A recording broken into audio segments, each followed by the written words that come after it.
but it didn't really work. So next, I tried playing a lot of basketball, but it wasn't good for my ego.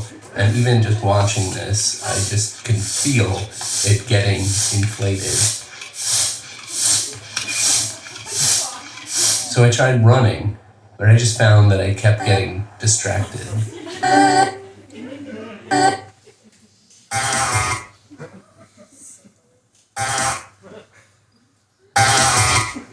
So I knew I needed to up my game, and I thought about Jesus and his carpentry, and so I made a Jesus CrossFit video. It's not a good look to be a middle-aged white man making a crucifix in your backyard. You do that very quickly. I also recommend doing this around Halloween so that your neighbors can justify this as some part of Halloween.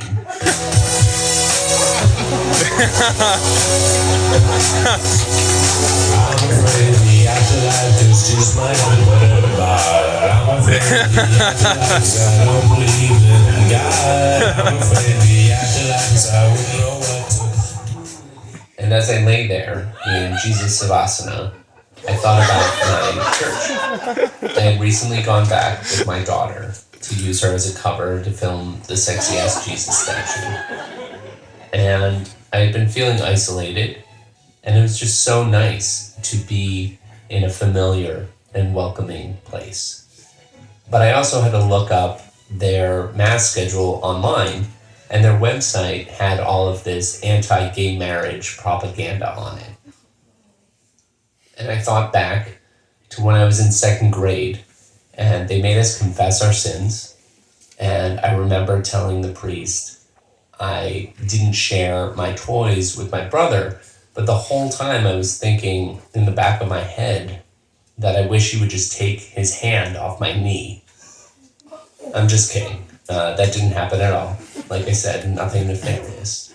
The real story is that when I was in high school, I had read The Perks of Being a Wallflower by Stephen Chbosky, and I liked it a lot. And so I read this book of short stories that he had edited, and one of those turned out to be an intensely erotic gay fiction, and it messed me up for months. And then I read Jonathan Ames, and he just made sex of all kinds something that was very lighthearted and funny, and I think his writing was so comforting in a way that I wish the church could fully be. These are my wife's abs. They're made of a great metabolism, a lot of wine, and giving birth to 2 girls. Do you want me to have nice abs?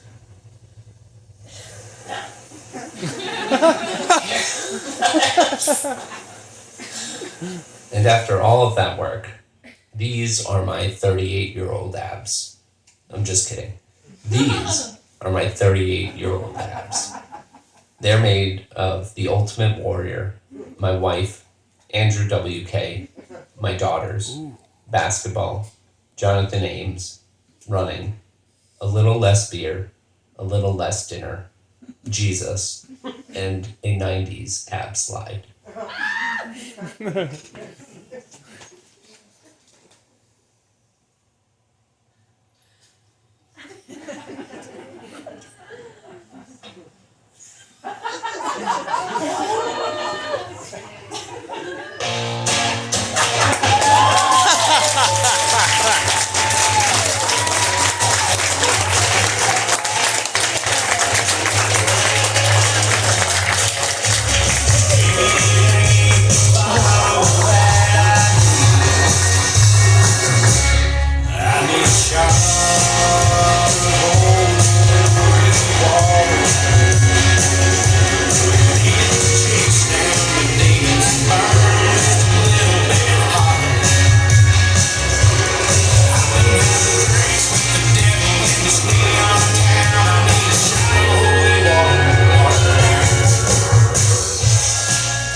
they sell DVDs of this shit?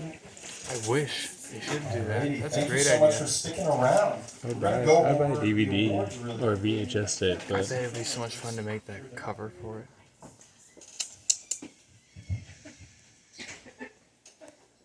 That last one personally got me emotional. I don't know. I don't know.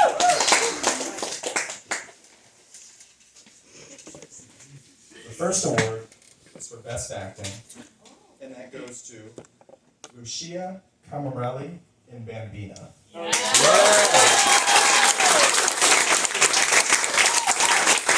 She's really good.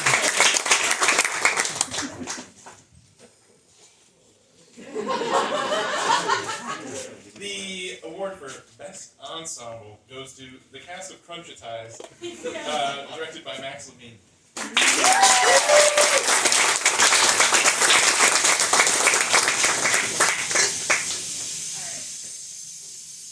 I am going to butcher this name very badly, but Best Animation Award goes to Guillermo Garzon and Carlos. I cannot pronounce that. I'm so sorry. My handwriting. For Dennis.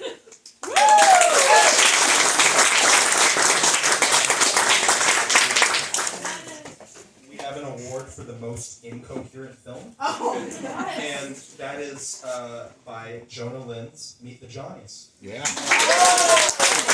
That makes sense. That adds up. Most coherent film goes to Mariah Claphatch for Supreme Clause of Justice. Mariah is a Mid-Coast Maine filmmaker.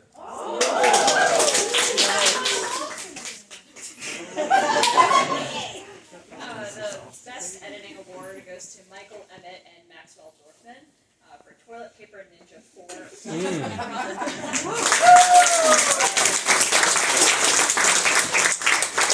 This is the first one where we actually have the filmmaker here, so we're going to ask for them to come up. The most explicit film award goes to Remy Katz with Valento's Dinner. Come on.